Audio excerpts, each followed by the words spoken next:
여러분 안녕하십니까. 의정토크쇼의 윤평수입니다. 초보 아빠, 대학원생 그리고 정치인으로 1인 3역까지 열심히 활동하고 계신 분입니다.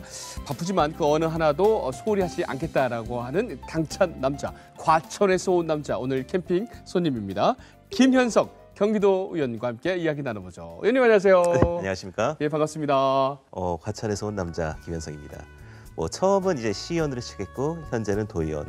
그리고 언젠가는 이제 과천시 노인회장을 목표로 열심히 지역을 위해서 봉사하고 있는 남자 김현석입니다. 네.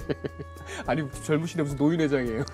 노인회장이 이제 지역에서 보시면 어르신들 마지막에 지역을 위해 봉사하는 자리예요. 그러니까 저도 지금 지역을 해서 봉사하는 사업 입장에서 언젠가는 중간 과정 모르겠죠. 끝은 이제 노인회장을 마지막으로 해가지고 예. 이제 내려놓고 싶다 이런 거죠. 인생의 좀 계획이자 포부군요. 그렇죠. 시작부터 끝까지 이제 오로지 과천을 위해서 일을 하겠다. 완전히 그럼 과천 토박이. 아버지가 오셔가지고 원래 경기도 토박인데 예, 저희 북의 쪽은 이제 연천, 연천이 북쪽에 있는 연천이라서. 제 아버지가 과천 오셔서 나서 이제 저랑 제 딸은 이제 과천 토박이죠. 그렇군요. 알겠습니다. 아니 기자 출신이세요? 지역 친문에서 좀 기자 활동을 했습니다. 아차했으면은 저 자리가 좀 바뀌어서 인터뷰를 좀 제가 당하고 하셔야 될 것 같은데. 제가 좀 더 잘생겼으면 좀 바뀌었을 텐데 그게 안 돼가지고. 풍채가 너무 좋으십니다. 그렇죠. 아니 처음 정치를 시작하게 된 계기가 궁금해요. 기자 출신이신데? 그러니까 제가 한 20대 한 중반부터 이제 지역에서 기자 활동을 했어요. 그래서 과천 시의회랑 과천시 출입하다 보면서 보니까 진짜 속된 말로 내가 해도 저거보다 잘하겠다.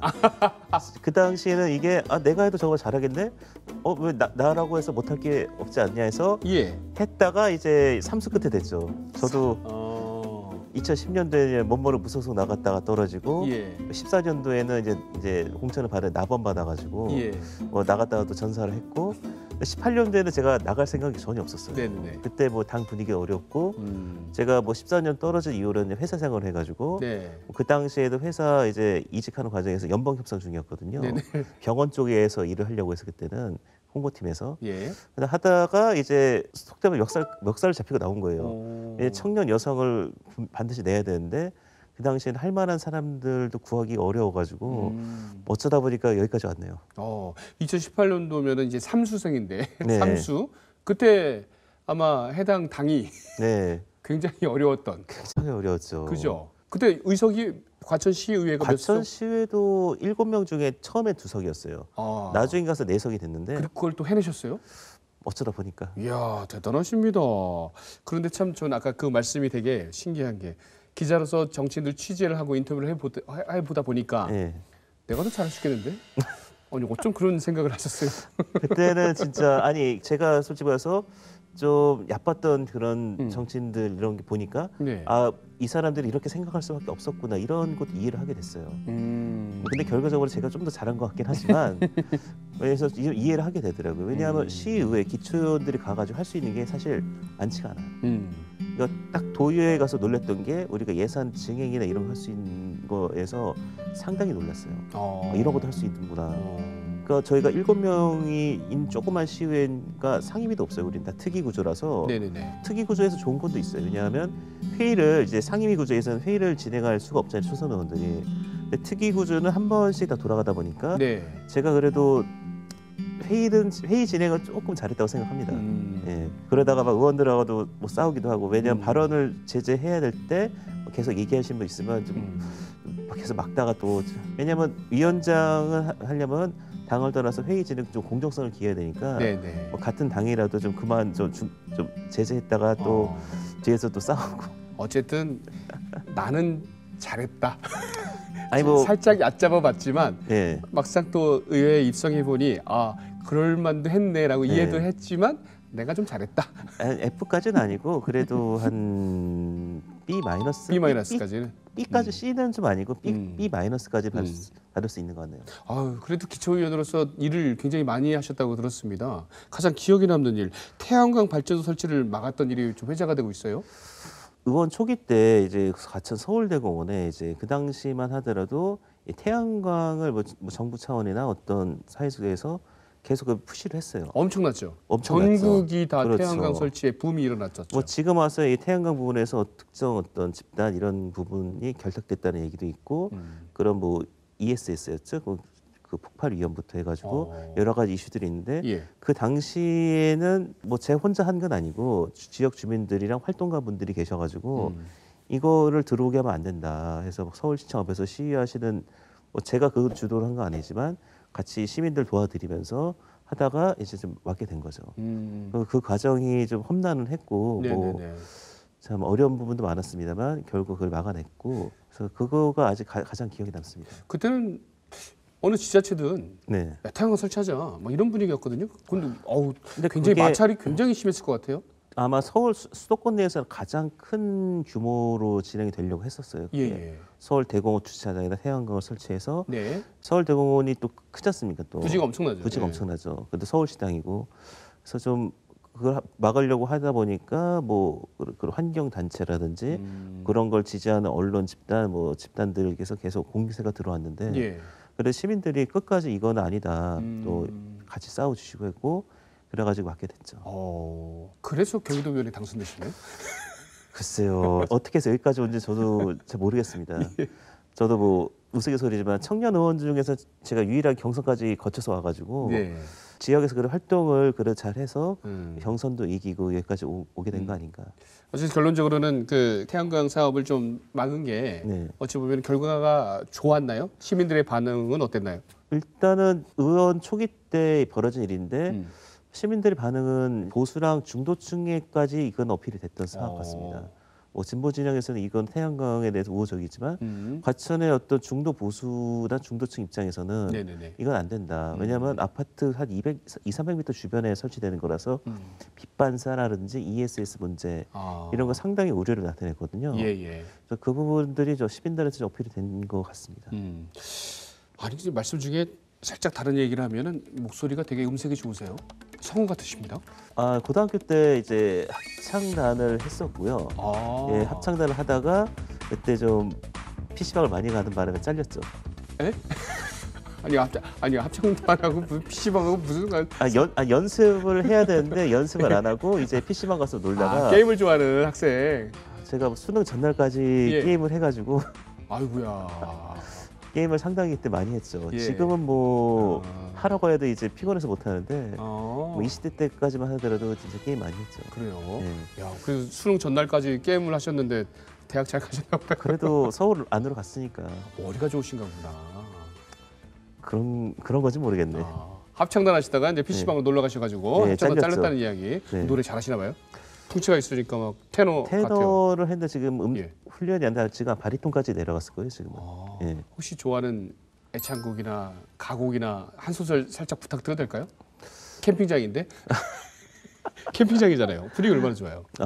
갑자기 훅 들어오니까 이게 제가 되게 당황했는데. 뭐 캠핑장에서 별의별 얘기 다 하죠. 뭐 예를 들어서 제가 고등학교 때 합창단이 제가 외고였거든요. 예. 합창단 이름 LS2예요. 예. 프랑스 샹송에도 LS2라는 노래가 있거든요. 합창단 이름이니까 LS2가 저희 고등학교 합창단 메인 곡이어가지고 영원히 사랑한다던 그 맹세 잠 깨어 보니 사라졌네 뭐 이런 걸로. 지금 부드러운 남자. 예. 소리가 이 풍채에서 테너분들이 풍채가 크잖아요, 사실은. 진짜 뭐 돌아가신 파바로티 씨 이런 부분 하면은 이게 울림이 이게 다르죠. 멋집니다. 다시 이제 지루한 정치 얘기로 넘어가 보도록 하겠습니다. 그래서 체급을 좀 높여서 광역 의원으로 되셨어요. 경선까지 하셔가지고 어렵게 지금 경기도 의원으로 이제 체급을 올리셨는데 제일 관심 갖고 있는 현안 어떻게 있을까요? 일단은 뭐 지역구 현안도 있고 어떤 의원으로서 현안이 있는데 우리가 뭐 의원의 역할 중에 하나 조례를 만든 거지 않습니까? 조례가 너무 많아요. 조례가 많다. 경기도가 1,300 몇 건 될 거예요. 1,300 한 30인가 40일 될 텐데 광역 지자체에서 가장 많습니다. 서울시가 1,100이고 뭐 부산도 한 1,000 뭐 그 정도 되는데 조례가 뭐 많다는 게 결코 좋은 건 아니거든요. 예를 들어 장애인 관련된 조례가 40몇 개가 돼요, 경기도에. 근데 보면은 비슷비슷한 조례, 그걸 하나로 묶을 수 있는 조례인데 불구하고 그런 조례 보면 조례가 보통 한 7조, 8조 되게 짧아요. 그런 부분들은 조례로서 저도 법대를 나왔지만 이건 조례라기보다 그냥 점수 따려고 만든 조례다. 그리고 한 1,300개 중에 500개 되는 조례가 무슨 지원 조례예요. 지원 조례? 솔직히 지원 조례가 가장 만들기 쉬워요. 쉽게 말해서 제가 어떤 단체를 지원한 조례를 만든다면 그 단체는 제 정치적으로 도움이 되잖아요. 네네네. 이런 조례는 별로 좋은 조례가 아니라는 거죠. 그리고 특히 민주당 같은 경우는 조례 만들 게 공천 점수에 반영이 돼요. 뭐 신규 조례 뭐 몇 점, 뭐 개정 뭐 이런 거 가지고 점수를 매기는데 그런 것 때문인지 몰라도 민주당 의원님들이 조례를 발의를 많이 하세요. 네네네. 뭐 발의를 많이 하는 거 좋은데 보면은 뭐 무슨 지원 조례 이런 것들이 많아요. 그리고 딱 만들어 봤는데 별로 실효성이 없는 조례도 있고 이 조례들이 저희도 보면 나중에 가서는 상위법이 개정해서 일괄 개정되는 거 보면은 아니 위원회가 있는데 위원회를 몇 년 동안 또 한 번도 개최를 안 하는 위원회도 있어요. 그런데 뭐 조례가 유행무실한 조례도 있고 그래서 이런 부분들을 좀 조례 다이어트라고 얘기를 하는데 필요 없는 것들은 통폐합시키고 일몰시키고 이런 게 이제 필요하다고 생각합니다. 그렇군요. 경기도 조례가 1,349건으로 지금 조사가 됐는데 저는 이제 경기도가 이제 인구도 많고 또 땅덩어리 넓으니까 조례가 많으면 일 열심히 하는구나라고 단순하게 생각했는데 그게 아니군요. 그러니까 보면은 뭐 매니페스토 이런 부분도 있지만 저는 이제 조례가 많다는 게 뭐 순기능도 있지만 역기능도 충분히 있기 때문에 행정을 하는 행정부 집행부 입장에서는 조례가 많으면 신경 쓰기 많잖아요. 그렇죠. 그리고 크게 유의미하지 않은 조례들도 있고 그래서 이런 부분들은 의회 차원에서도 뭐 의원들이 뭐 발의하는 거에 대해서 얘기를 못하지만 사후에라도 잘 안 쓰는 조례 같은 것들은 정리하는 게 바람직하다. 그래서 사람도 다이어트가 힘들잖아요. 그렇죠. 이게 경기도 이 의원들이 이게 한 조례들 어떻게 다이어트를 시켜야 돼요, 이거? 이제 그럼 위원회를 통해서 뭐 좀 잘 안 쓰는 조례 같은 것들은 좀 하는 그런 기능이 있거든요. 그런 거를 활성화시켜가지고 좀 쳐내야죠. 쳐내야 된다. 과감하게. 과감하게. 작년인가요? 뭐 크게 뉴스 나온 거 있잖아요. 뭐 저기 하나의 뭐 저기 단어 하나 때문에 조례가 뭐 바뀌어야 된다, 말아야 된다. 뭐 그런 얘기도 좀 있었는데. 그런 것들은 뭐 특히 뭐 남성, 여성, 뭐 성평등 이런 부분에 그런 게 있긴 한데. 맞아요.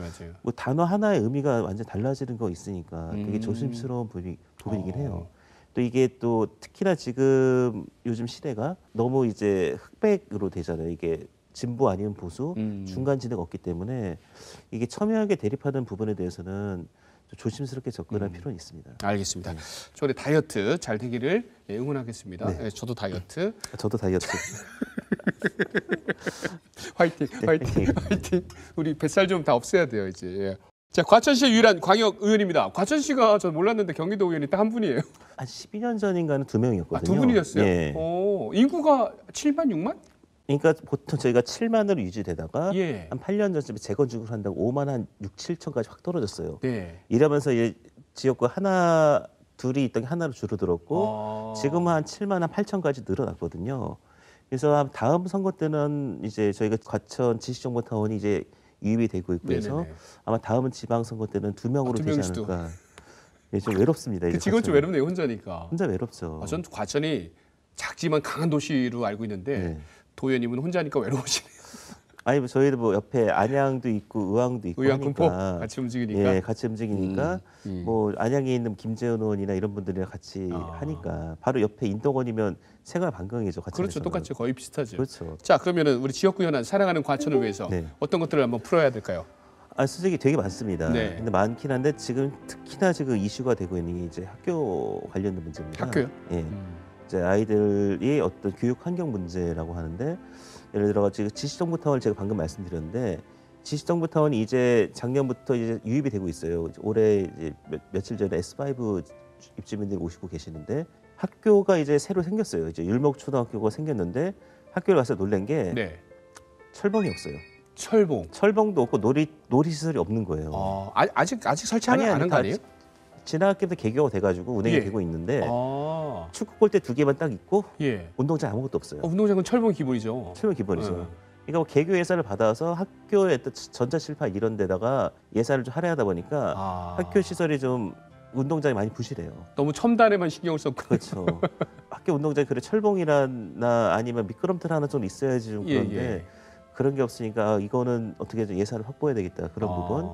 뭐 율목 통합 뭐 초중 통합 학교 같은 경우는 개교가 늦어져가지고 예. 뭐 지정타에 있는 입주민들 학생들이 안양이나 과천 좀 멀리 가야 되고 뭐 새로 생긴 지정타도 그렇고 예. 이제 기존 본도심에 있는 학교들은 40년 정도가 다 돼요. 좀 노화되고 있군요. 노화되고 예. 있어가지고 뭐 방수부터 해가지고 네네. 그리고 저도 문원초 출신이 합니다만 이 문원초가 아마 경기도에서 12번째로 학생들이 많아요. 아이들이 많다 보니 급식이 하시는 노동자들이 이제 힘들어가지고 뭐 오셨다가 그냥 그만두시고 이래가지고 3월달 이때는 급식 문제가 너무 심각했어요. 조리사분들이 일이 너무 힘드니까 예, 안 오시고 그래서 4월 동안은 이제 최소한 이제 배식이라도 예. 봉사자들이 오셔서 해줬고 그리고 지금 뭐 급식 문제가 아무래도 경기도 전체 이슈다 보니까 어려운 부분이 있지만 1,600 이상의 과밀 과대학교에 대해서는 예. 문원초가 1,800 한 몇십 명 될 겁니다. 와. 그래서 그런 아이들이 많은 학교에는 인력을 많이 보강해 달라. 예예. 그건 좀 얘기하고 있습니다. 그거 당연한 거 아니에요? 인원이 많으면 조리사분들 많이 해야 되고. 그게 아니 인원이 많으면 지금 1,601명부터는 예. 보통 200명당 한 명이 추가가 돼요. 근데 그전 다른 숫자 100 몇십 명당 한 명인데 예. 오히려 이제 인구가 많아질수록 네. 200명 한 명 오히려 더 악화되더라고요. 오, 신기하네요. 이거 좀 완화시켜야 된다. 예. 아유, 아이들 먹을 거는 예. 저는 국어 공부하는 것보다 더 중요하다 생각합니다.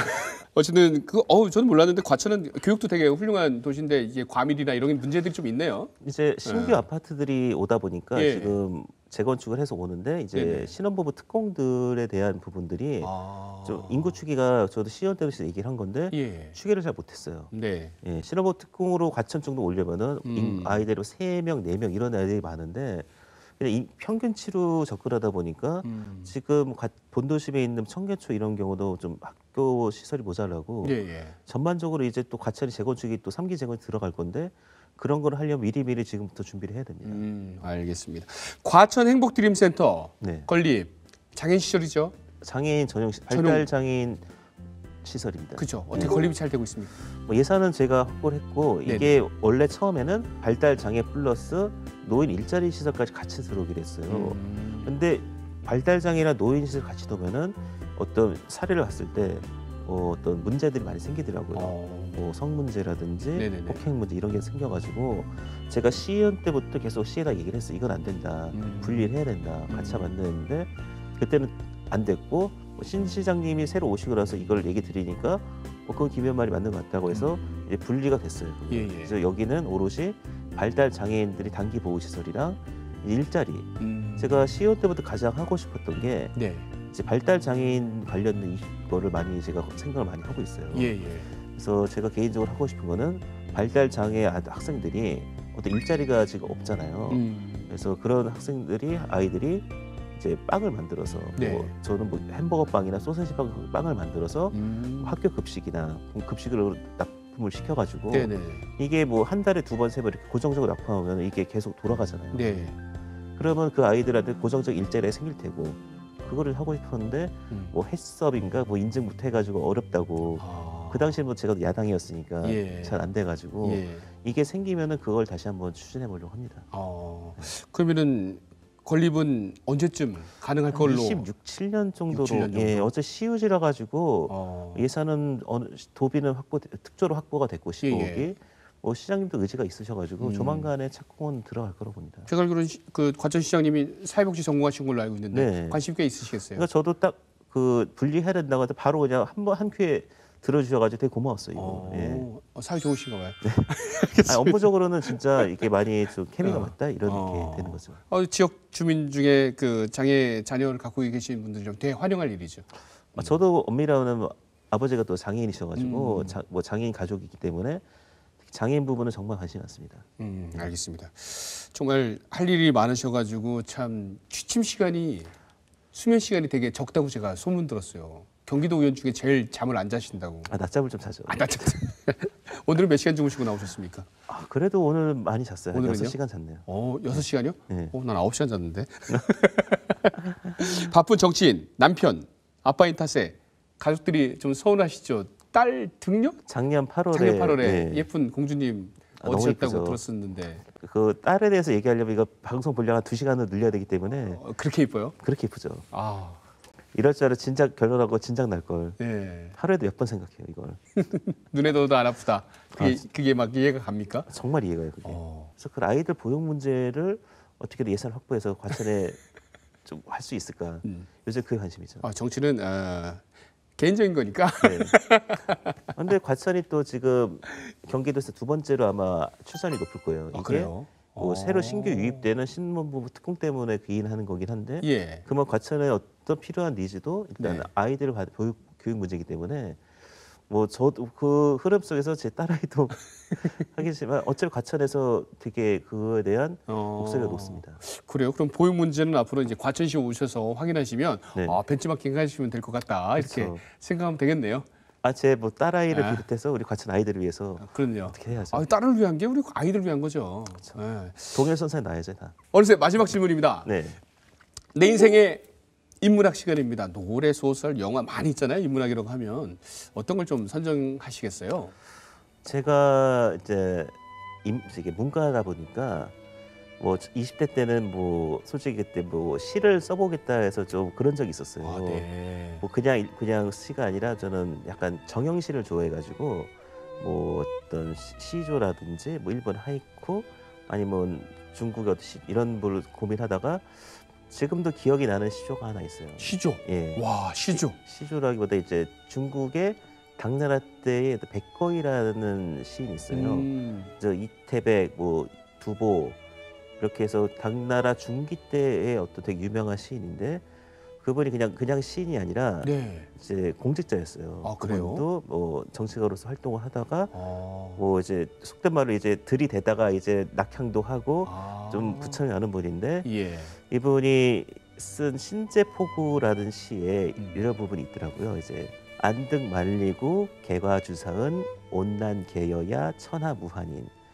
이제 얘기를 뭐 풀어보면은 어찌하여 말리를 덮을 이제 큰 옷을 얻어가지고 이제 나처럼 따뜻하게 백성들을 위해 가지고 베풀겠다 이런 호방한 기지를 딱 이렇게 시에 내포했는데 네. 와닿더라고요. 왜냐하면 와. 정치인들이 보면은 자기만 위하고 이제 그렇게 얘기를 하는데 이게 한 1000년 전의 이 시조인데도 불구하고 이렇게 호방하게 이제 백성을 위해서 일을 하겠다. 이게 제일 기억에 와닿더라고요. 와. 네. 왜냐면 아까 합창단 그만두고 합창단 소리 잘리고. 땡땡이 치고 네. PC방 가셨다고 하는데 격조 있는 시조까지 고등학교 때 대학교 때 이거. 대학교 때 네. 대학교 때이군요. 이야, 갑자기 격조가 높아졌습니다. 그걸 다 기억을 하시네요. 어쨌든 그 과천시와 경기도를 덮을 만한 이불을 있다면 네. 아무도 춥지 않게 덮어 주리라. 그렇죠. 그게 또 정치 인생 철학이다. 이렇게 파악하면 될까요? 네. 알겠습니다. 자, 우리 김현석 의원님과의 짧은 수다를 나눠봤지만요. 1인 3역이 아니라 1인 10역까지 충분히 해낼 수 있는 그런 의원님이 아닌가 생각됩니다. 자, 저희 의정 토크쇼 다음 캠핑 유캠프와 함께 찾아오도록 하겠습니다. 여러분 안녕히 계세요. 네, 감사합니다.